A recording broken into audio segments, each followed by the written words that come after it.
Welcome to the Explore Words, Discover Worlds podcast, presented by Bradford Literature Festival. In this episode, we uncover the fascinating life of Charlotte Brontë and her travels abroad. From her extended stays at the Heger School in Brussels to her little-known honeymoon in Wales and Ireland, Charlotte's experiences offer a wealth of information to explore.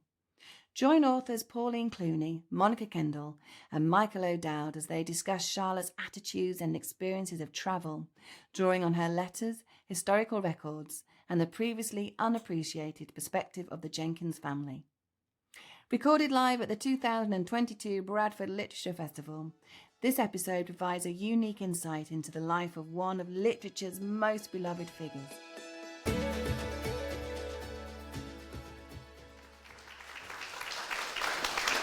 Hi everyone, thanks so much for coming.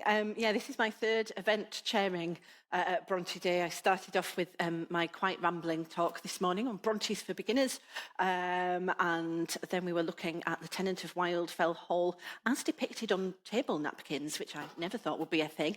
For me, this event is particularly exciting. It's titled No Net Ensnares Me, as Charlotte Brontë quote, Charlotte Brontë abroad, because we've got three authors here who have undertaken massive amounts of research and produced three very different books on elements of Charlotte Brontë and some of the other figures in the Brontë world, well, not least Emily Brontë, and their time abroad.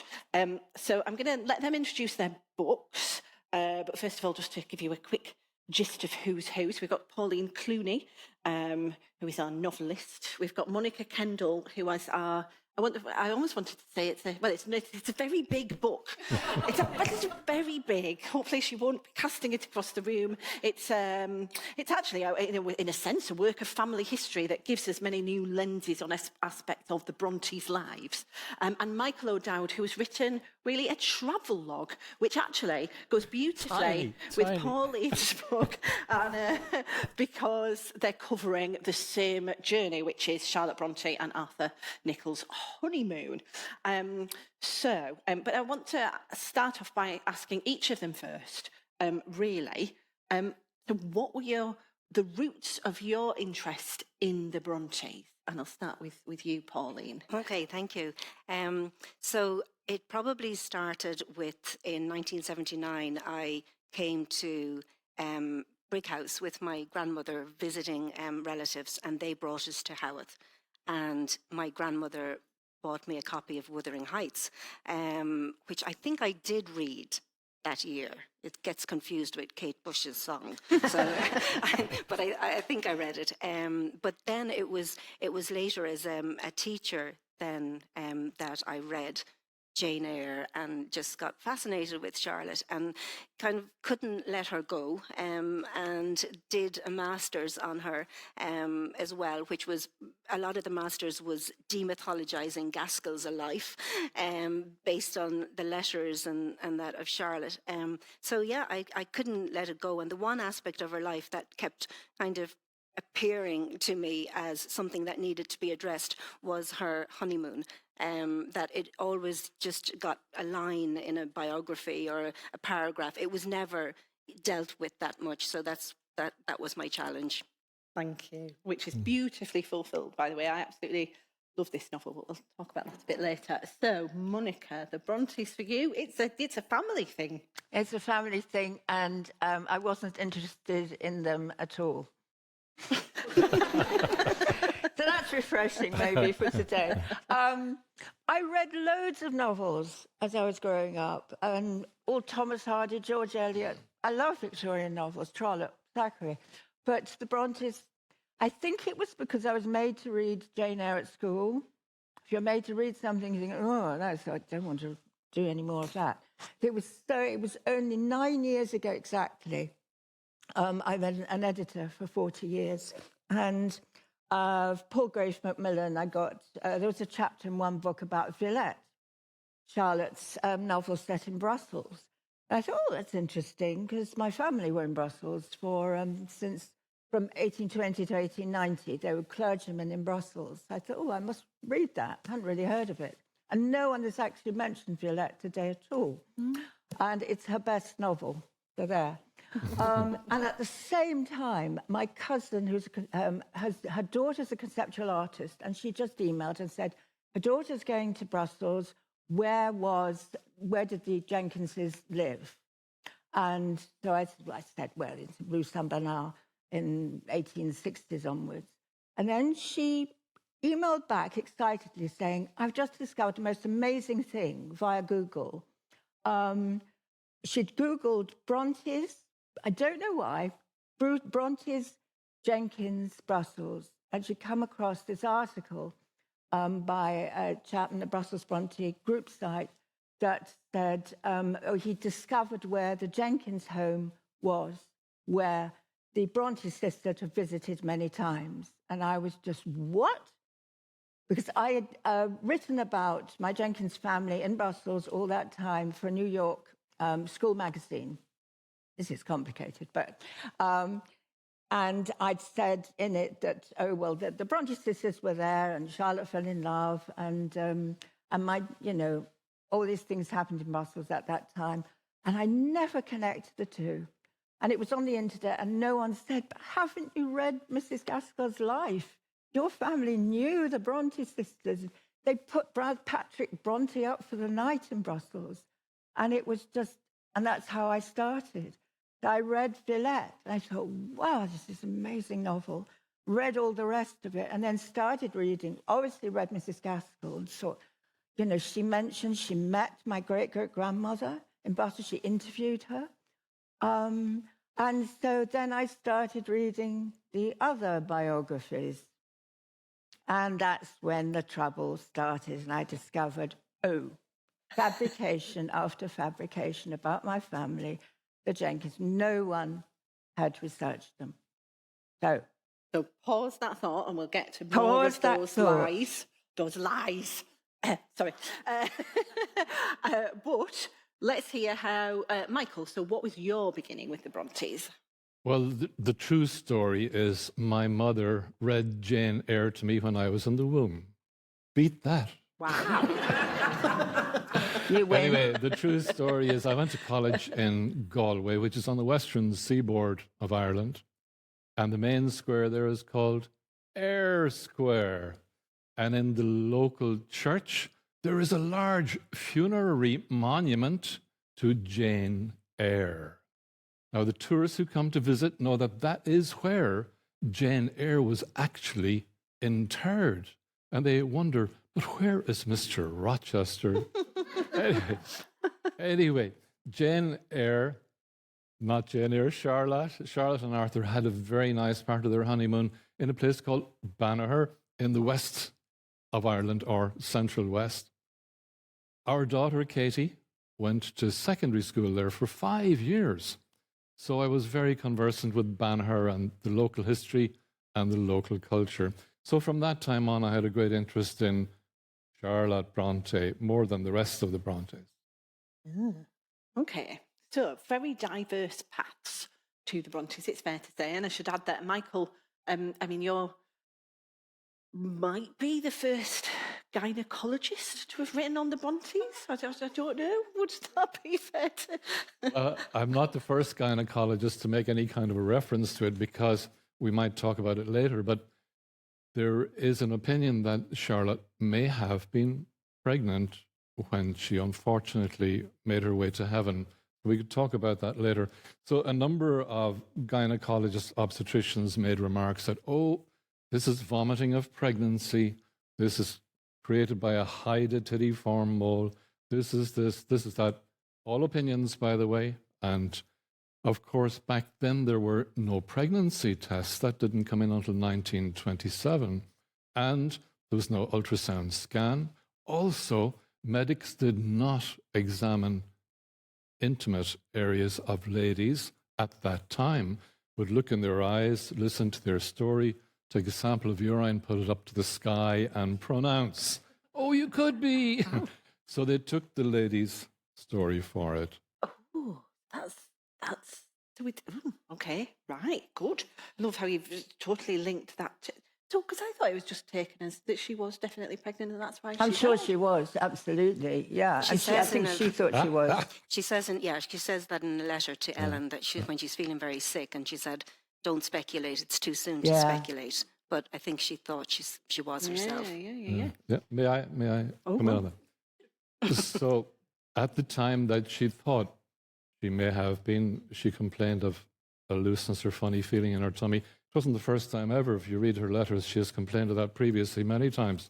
And also, if you roll that back to the time when she may have had her last menstrual cycle, bring it forward to the time she died, she would have been about 18 weeks pregnant. As she herself said in her letters, she was emaciated. An 18-week pregnancy at that stage in an emaciated woman would reach more than halfway up to her tummy button and be very visible. She would know it. And the ladies who laid it out and washed her before she was interned would have seen it. Interred would have seen it. Nothing was ever seen or noted. So there is an opinion that she may have been pregnant, but nobody can prove that she was or that she wasn't. Oh, and he... Although I do see in Haworth, it says that she was pregnant, but they could have been, would be more correct. Yeah. And here we are in this fascinating area of kind of truth and lies and what's possible to know and what's possible not to know about the Brontes. And then the feelings about it. And I'm kind of feeling a sad feeling. More recently, authors have said, she had a urinary tract infection in pregnancy. That's why she was vomiting. There are multiple reasons why you can vomit. Also, we know that she had phthisis or TB, and that tends to make you infertile. Did she? Yeah, well, it's on her death I'm certificate. not sure about that. It's on her death certificate. No. Oh, by the way, on her death certificate. Some tangents, but By the way, on her death certificate, Arthur does not appear there as her husband. It's somebody called Abraham. Oh. So There was that someone who... Put that in your pipe and smoke it. Yeah, well, that would be a whole other conspiracy. Just a registrar who'd had a bit too much to drink, presumably. Let's hear a little bit, just to kind of give us a brief, I almost want to now say, a brief elevator pitch. But I want everyone to be able to see your books and know what they're called and just know what they're about. So if you could you've introduced yourselves brilliantly. Could you introduce your book, starting with you? Okay, Pauline? so... Well, it's very simply called Charlotte and Arthur, and it is the story of their marriage and the honeymoon. Charlotte to Arthur Bell Nichols, who was her father's curate. Do you want me to give a synopsis of the... No.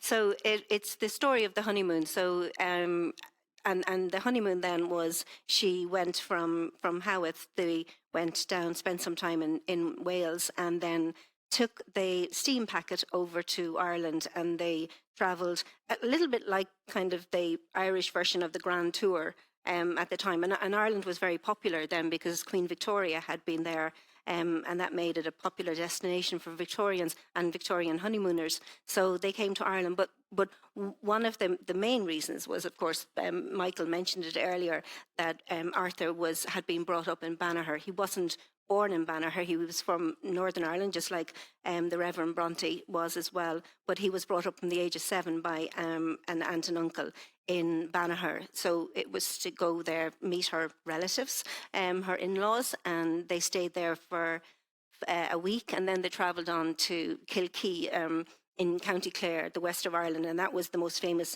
watering place, as it was called at the time. We'd call them seaside resort today, and then down through Cork and Kerry and back to Dublin. So they spent the entire month of July in 1854 travelling around Ireland, and it's my belief, based on the extant letters that we have from that time, that while she may have been a reluctant bride on the 29th of June, I believe that she did end up falling in love with Arthur. And she says enough afterwards in letters as well, particularly when she's unwell, to indicate that he was, as she called him, my dear boy.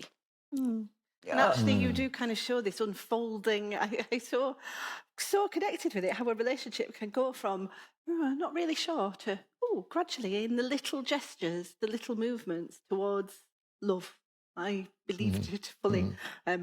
Monica has differing views on Arthur, Yeah. which means we have a special section in a bit that I'm going to have to referee. Not yet. About Arthur, but we're not there yet. No. Monica, just tell us a bit about. Okay, so where I got to was suddenly starting to read Mrs. Gaskell's life, and discovered, she'd gone to Brussels to speak to Eliza, and of course to speak to Constantin Heger, the man, the teacher whom Charlotte had fallen in love with.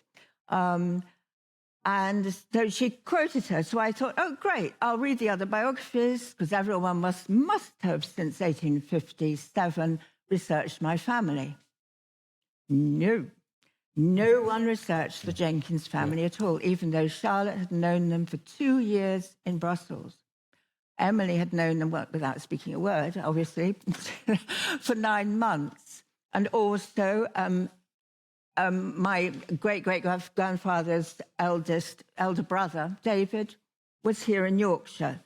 He was given his first job as a clergyman by Patrick Brontë, which no one has realised before.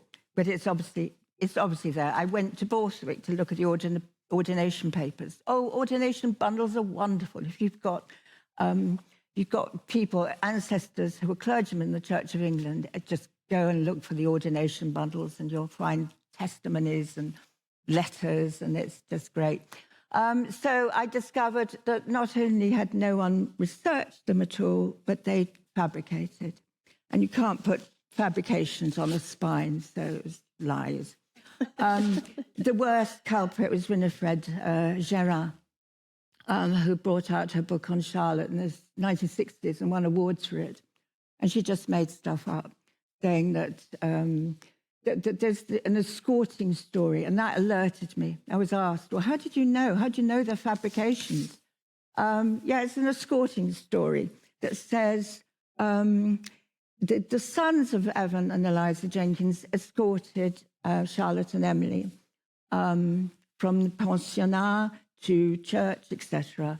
And they were called John and Edward in that order. And I thought, well, my great-grandfather was John. He didn't do any escorting. He was 7. And he was the 4th son in the family. So immediately I thought, oh, why is she making it up? And so the more I looked, the more I thought, Winifred Gérin is just making stuff up.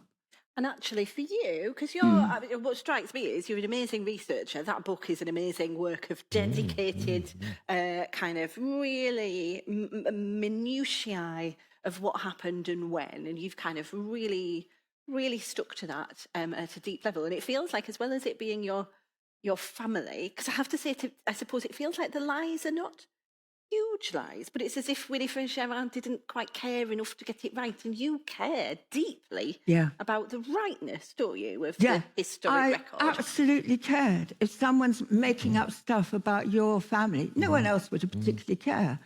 But she made up dialogue.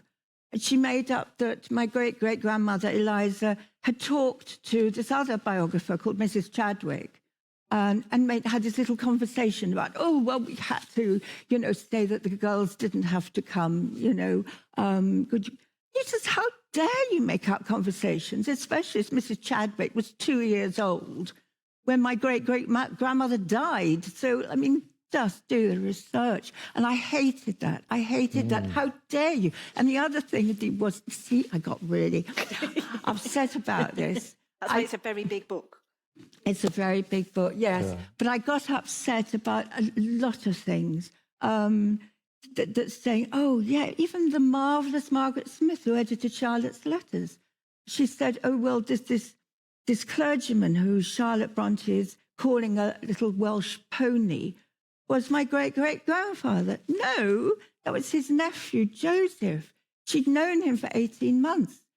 I'm going to defend my family, with 622 pages, because it was just, of course, no one else bothered. And I don't know why, but they didn't bother. And actually, what you're showing, I think, in the book is how often biographers will sort of skip over the bits they're not that interested in and think, oh, well, strict accuracy. We'll just cover that timeline. And actually, perhaps strict accuracy really does matter. Thank you, Monica. We'll hear more. Thank you. Michael, tell us a bit about your book. So before I give you a little bit of background, just to say thank you to the two authors who have done amazing research and produced gorgeous books. And I'm minded to think of John's Gospel. The truth will set you free. And the truth can set you free, not to have these layers of onions added on that are untrue, which happens so frequently. Anyway, going back to the Charlotte Brontë, I call it an Irish Odyssey, but of course it deals with Charlotte and Arthur leaving home and being in Wales as well. But the reason why I call the title, as we are, repeated Mr. Rochester, so, he added, enclosing me in his arms, gathering me to his breast, pressing his lips on mine. Beautiful dog. Yes, so, sir, I rejoined. Let me go, let me go. Where, Jane? To Ireland? Yes, to Ireland. I am a bird. No net ensnares me. So Rochester gave me the idea of calling it the Irish Odyssey. And of course, this is a book of non-fiction. Pauline has done a magical fiction book, but this is non-fiction. So when you look at the writings from the era, Charlotte did not write very much on her honeymoon, nor did Arthur, nor did anybody else, okay? So what I needed to do was to try and think about the sights, the sounds, the treasures that she met on honeymoon, which was a joyous occasion. So what did I do? I went to her friends, her literary friends, and other travelogues of that exact time. And I took from there the pictures, the sounds, the sights, the treasures, and I added them in, plus a little bit of local culture, a little bit of poetry, to try and give you an all-embracing feel of what it could have been for Charlotte. And also little segments from her novels to flick them into space and give you a kind of composite whole, hey, this was a honeymoon to remember. And as she said, our honeymoon will live our life long.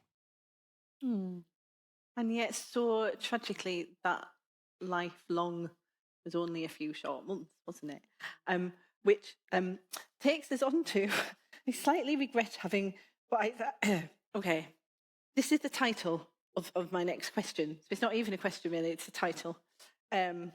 Because when we sort of emailed before the event to prepare, it became clear there were differing views on Charlotte Bronte's husband, Arthur. I'm not sure I'm going to be an impartial referee because I've been completely swayed by Pauline's novel, and I've always felt it anyway, and I was just always glad that Charlotte seemed to be happy, just happy for a bit, just a short moment of happiness. Didn't she deserve that? Anyway, sorry. Right, so, but this is the title we've gone for of this section. Arthur, hero or driveler? At some point, Patrick Brontë had suggested he was a driveler. Monica wanted to call this section Arthur, hero or monster. I was like, no, but we'll see. So, Pauline, the case for poor Arthur. I know. Yeah, and kind of first, Michael and I discovered that we were both researching and writing our books at the same time. And a lot of the material that he would have researched, I was. So it would have been really helpful if he had done his book before me. And I could just have access an Irish Odyssey. It would have saved me months, years of research. But yeah, the case for Arthur, apart from the reference to my dear boy, there's countless references, that Charlotte makes. She talks about, the dearest husband, having him is better than fame and wealth and something else, which I forget. But there's also the case of Arthur himself, and his life story that, when she died in 1855, he stayed with the Reverend until he died. And he stayed to mind him, to nurse him, to do his duties. And this was the man that had previously called him a driveler. But that had all ended because Charlotte says in her letters after the honeymoon that there hasn't been a crossword between them. She cannot believe how well they're getting on. And I think that's down to the generosity and spirit of Arthur Bell Nichols. And he stayed there until 1861. He didn't get the curacy which he thought he was going to get. He didn't get it. So he came back to Ireland, to Banagher, and lived out the rest of his long days. He didn't die until 1905 in Banagher as a small farmer. He left the clergy at that point. But we also have, he very much kept up the contact with the parsonage. There's a small book called Dear Martha, and it's his letters to Martha Brown. And she was the servant in the parsonage. So she came over to Ireland quite a bit and holidayed with Arthur and his new wife in Banagher. But those letters show the man for who he is as well, and he's just the kindest man. And I know what Monica is going to say. She's going to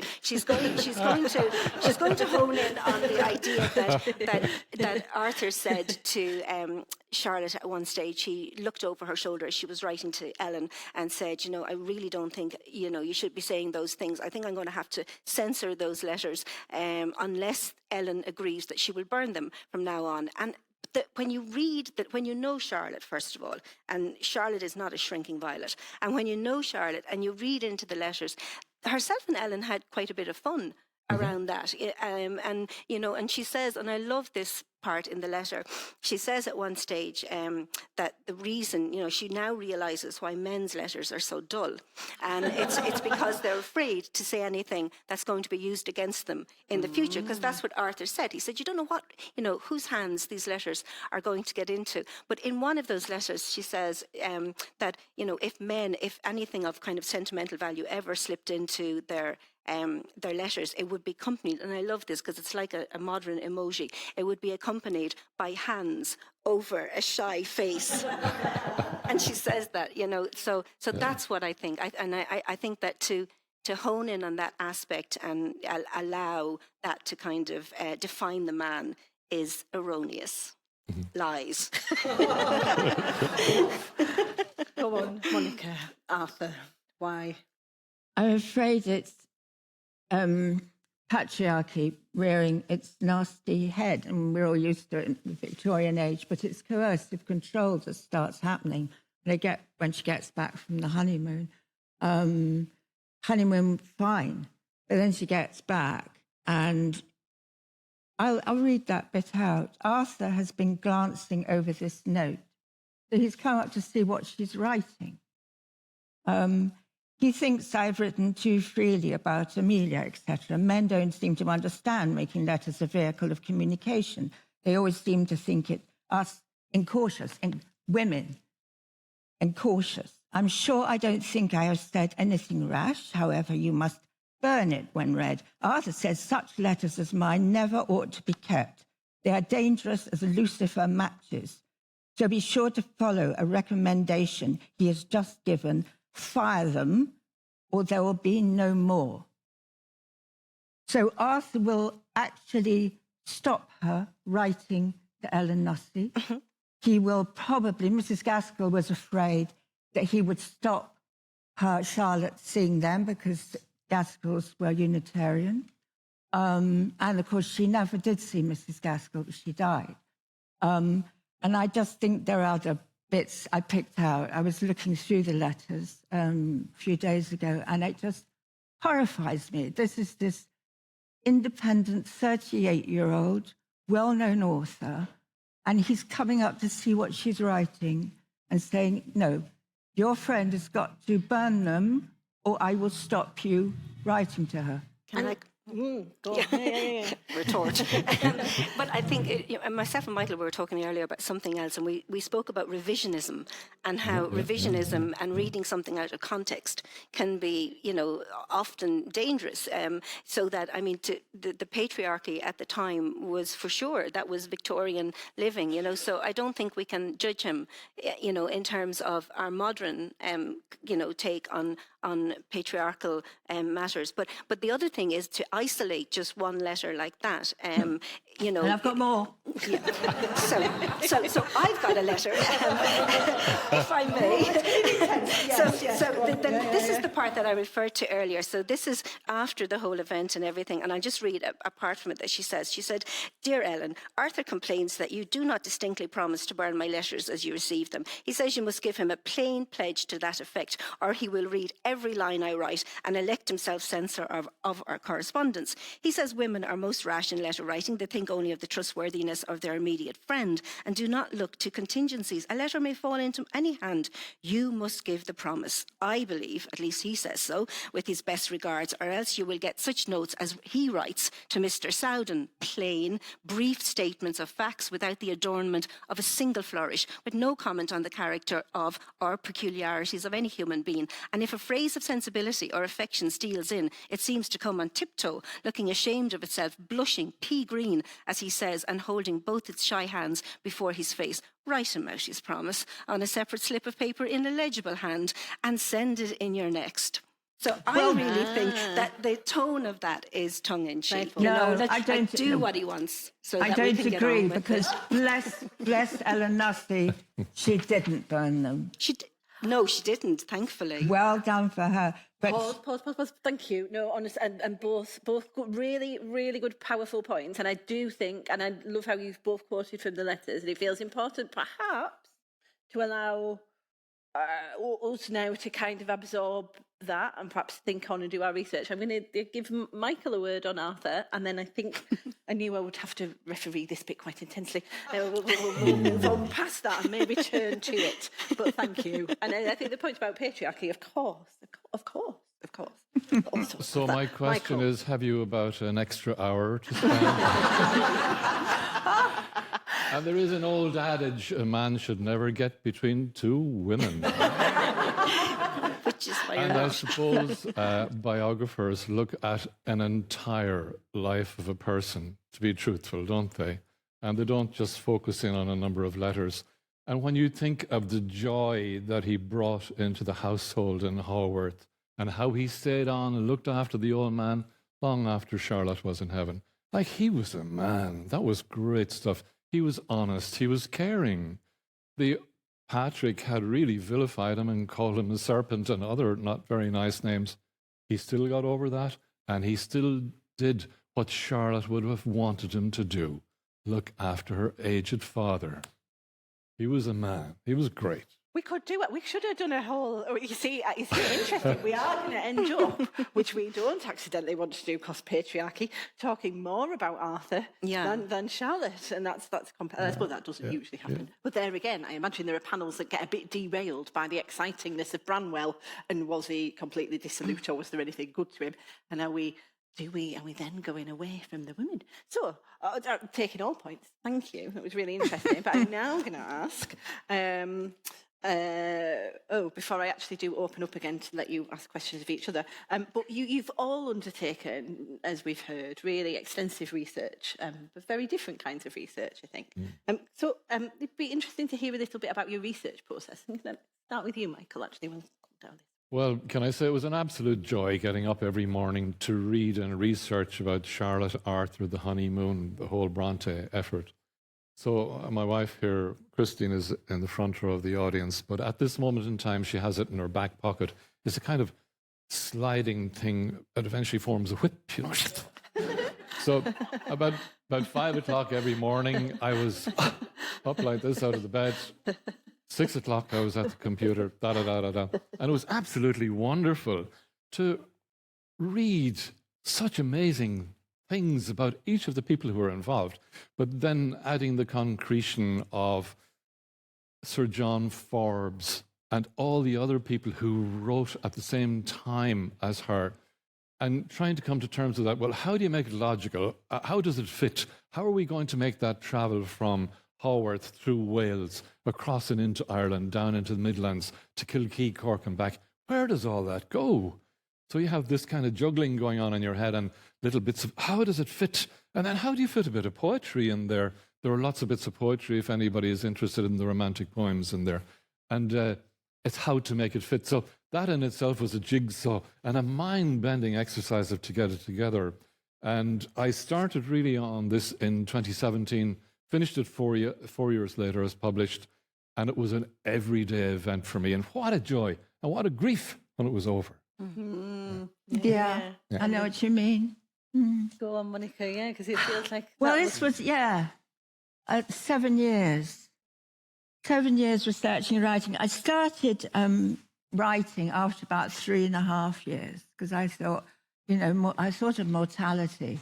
I thought, got to start writing this. But, at your point, when I was in the last year, I was thinking, oh, God, what am I going to do next? I can't leave this.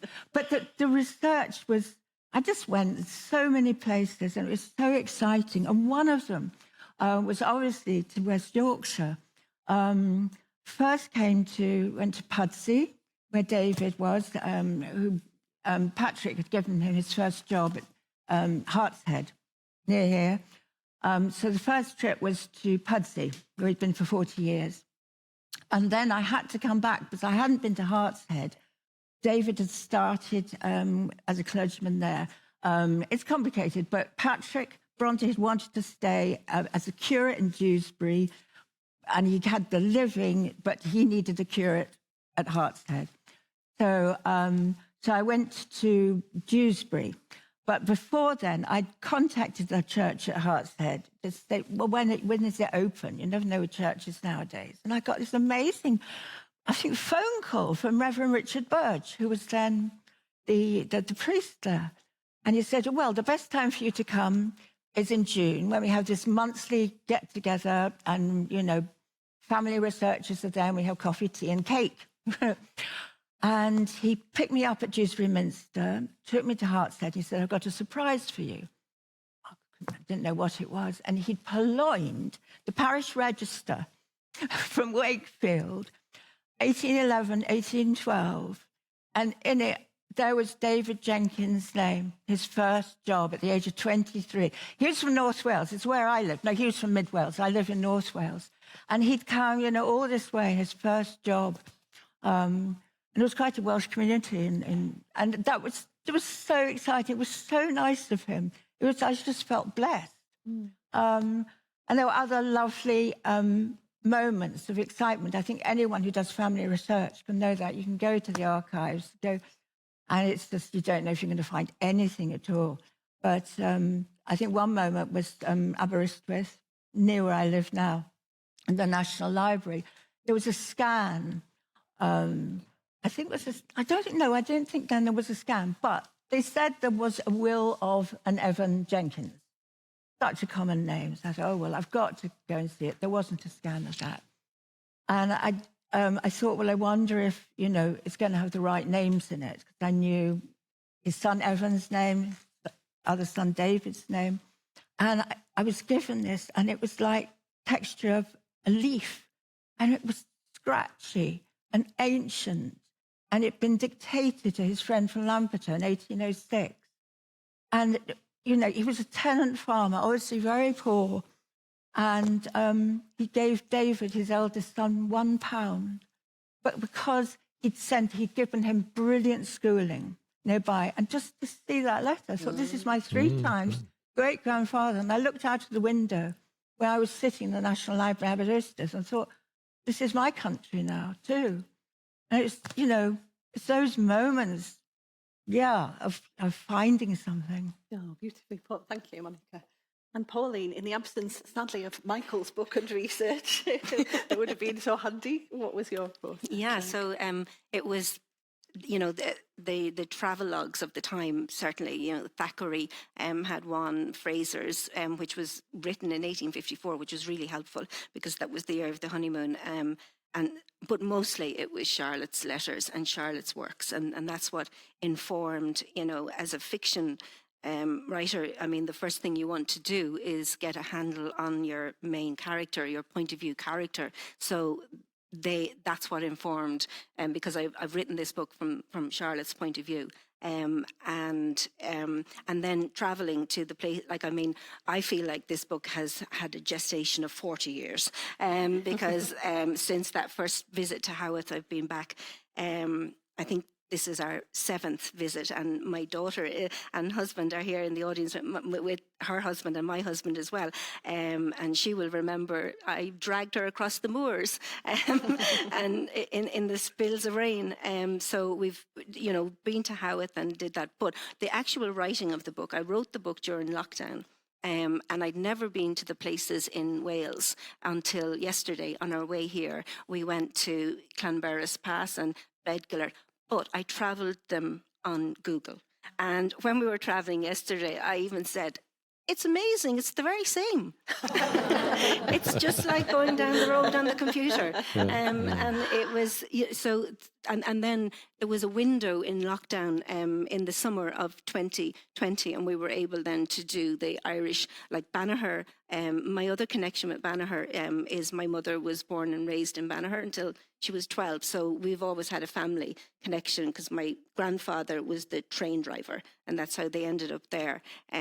So I knew Banagher, but then we travelled to Kilkee, and we did the Gap of Dunlow on a really hot day, and that was the place where Charlotte almost died. She was thrown from the horse that she was on, or pony, at the time. So yeah, so we got to travel, and why it was important to be in those places like the cliff top in Kilkee is just to feel, hear the sounds and just feel it, so you can incorporate it and bring some of that into the fiction as well. Absolutely, because for all that Google Earth has changed things and made things possible, as you say, it's something in the feel, isn't it? And that comes across beautifully too. Thank you all. Okay, well, it would be really nice, and we do have time, just to hear a short extract from each of your books and get a sense of the very different voices of them, and also get to sit in those journeys for a while. So perhaps, Pauline, if we could start with you. Okay. So what I'm going to read from is it's the first proposal, and it's where I'll just read it.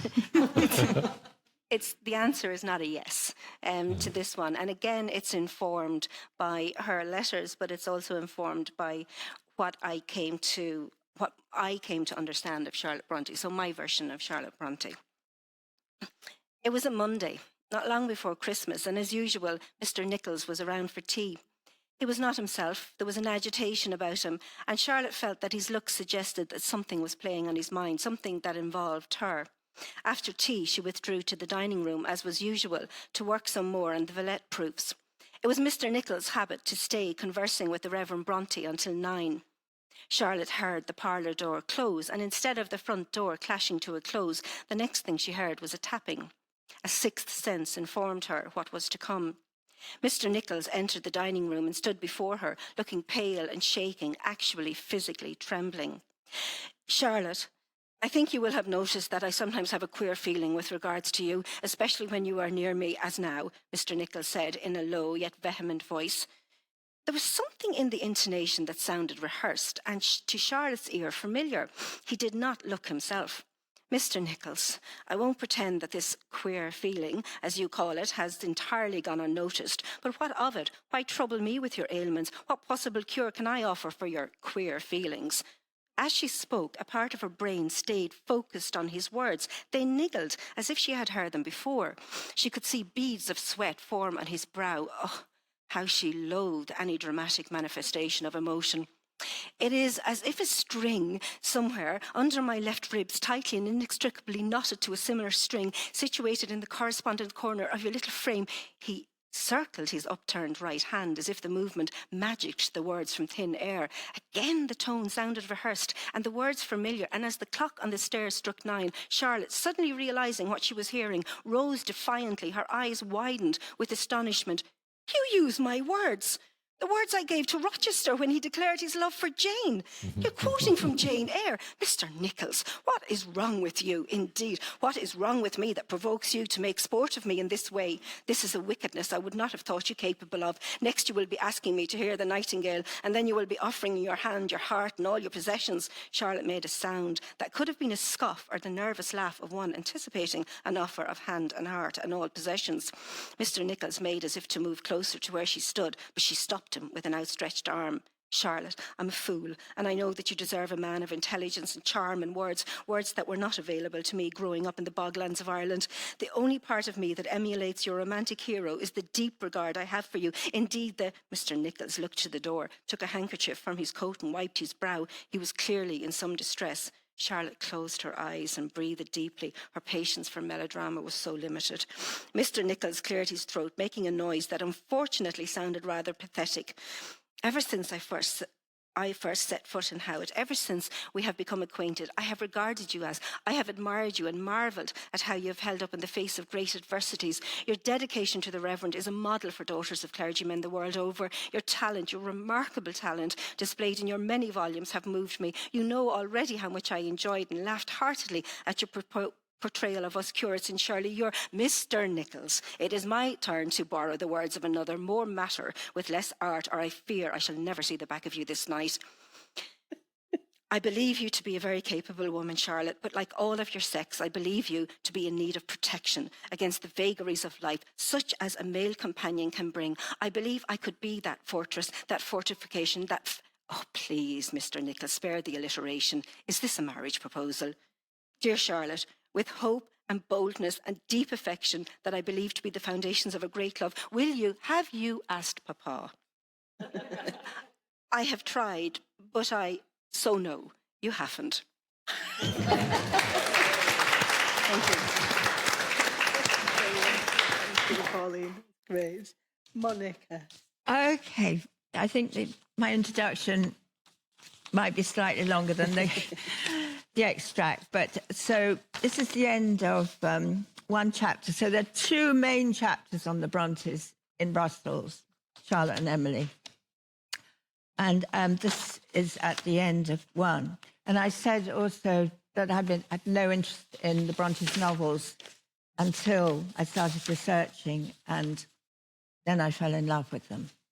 So, but one of Charlotte's best friends was Mary Taylor, travelled on the continent and wrote letters to Charlotte about the magnificent things she was seeing, cathedrals and stuff. And Charlotte was really fired up to go to Brussels. It had to be Brussels. And Mary's younger sister, Martha Taylor, was at school there at Chateau de Coquelberg. Bright, dancing, laughing Martha. But the school, the chateau, it wasn't an actual chateau. It was just a posh name for a house, 3 stories, with an English headmistress. So Martha was at the school, but it was too expensive for the Bronte sisters. They couldn't afford it. So my great-great-grandmother, Eliza Jenkins, found the school for them, the pensionnat, right at the last moment. Charlotte and Emily were going to go to Lille in France, and then Eliza Jenkins found the school, the Heger School. So in this chapter, I've purged a lot of fabrications about my Jenkins family and those related to Martha. At that school, Martha and Mary went to was my great-great-aunt 14. It wasn't a finishing school. It was a normal school, but just slightly too expensive. The more fabrications that Martha died, 24, in Brussels, which was a devastated Charlotte. But I got rid of the fabric. I purged the fabrications. The funeral service wasn't conducted by a Belgian in French. It was conducted 99% by my great-great-grandfather. Anglican, she was Anglican. It's just, Charlotte depicted Martha as Jessie York in Shirley, another novel we have barely mentioned today. Shirley is it's set in the Luddite riots here. 1811 to 12. So this is my last paragraph of this chapter. On hearing the news of Aunt Branwell's final illness, Charlotte and Emily hurried, no doubt by train, to Antwerp to catch the boat, though they were not late. They were too late for the funeral. Everything had changed. Despite Monsieur Heger's plea for the talented piano-playing Miss Emily to return, she decided to stay in Haworth. Charlotte offered a teaching job by the Hegers in return for more language learning, and excited about the intellectual stimulation she was finding from Monsieur Heger, returned on her own at the end of January 1843. That is for my next chapter. But before I combat more fabrications, I turn to Charlotte's intelligent genius to articulate feeling. She writes of the death of Martha, Jessie York, in Shirley. Charlotte has described the child Jessie abusing the established church, Wellington, and the Prince Regent, and ends, "But Jessie, I will write about you no more." And in the astonishing paragraph that follows, Charlotte changes viewpoint and shifts time from young fictional Jessie in 1811 to Charlotte herself writing on an autumn evening, wet and wild, perhaps in 1848, just after the death of Brother Branwell. As to her looking back to autumn 1842 and Martha's death, when she made a pilgrimage to a grave new made in a heretic cemetery in Brussels, a cemetery where my family are buried. Thank you.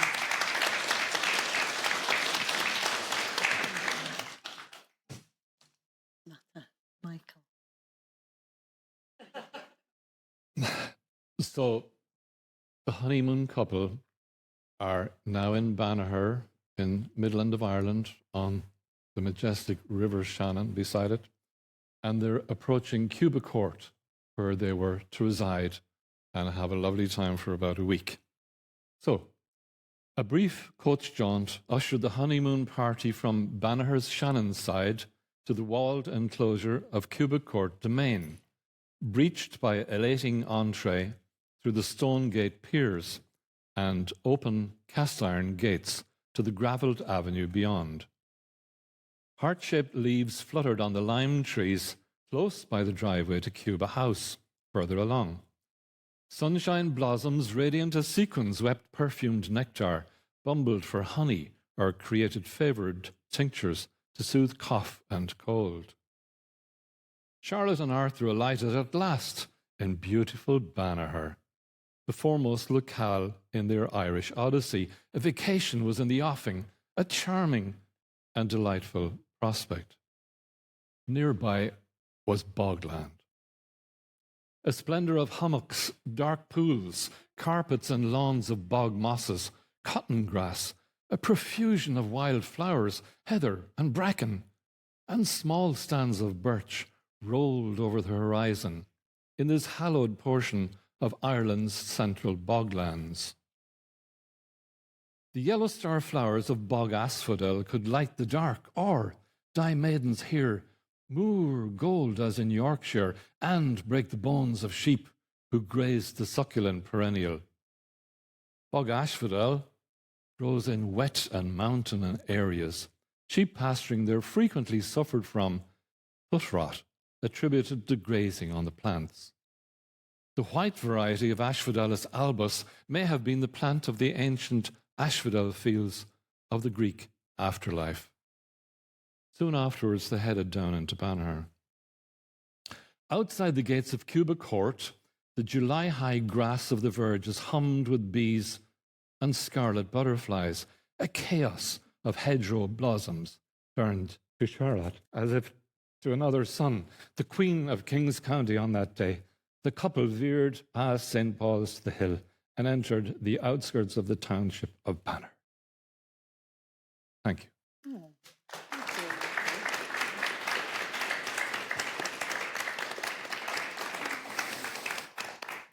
you. you find yourself very in that moment with them, Michael, in that moment. That was really beautiful. Thank you. When you really took us there, and it feels like in evoking the nature, the flowers, the transience, the beauty of that space and that place, you're adding so much that we kind of, even if we can't get there, although I imagine everyone's going, Banagher might be on the agenda for our next holiday. It sounds so amazing. And you've evoked it, and Pauline, you've so evoked their whole journey too. These books are brilliant companions. And Monica, you've taken us into both the feeling and the truth of some elements of the Brontes world that otherwise would have been absolutely forgotten. And it just feels so important that we have both the feeling and the accuracy and the feelings and the facts, and it feels like they weave together as the Brontes did so beautifully. So this has been an absolutely just such a rich, full event. Thank you so much to all of you. I'm sure, audience, you might have questions. We're going to, because, you know, it was so, time matches on, all three of our authors will be around to sign their books outside. So please do feel free to chat to them. I wouldn't necessarily engage Monica on the subject of Arthur necessarily, unless you've got a spare hour. But there again, a feminist conversation is never a bad thing to have. So can we please, it's just, this is, a Bronte day. What a luxurious, wonderful thing to have.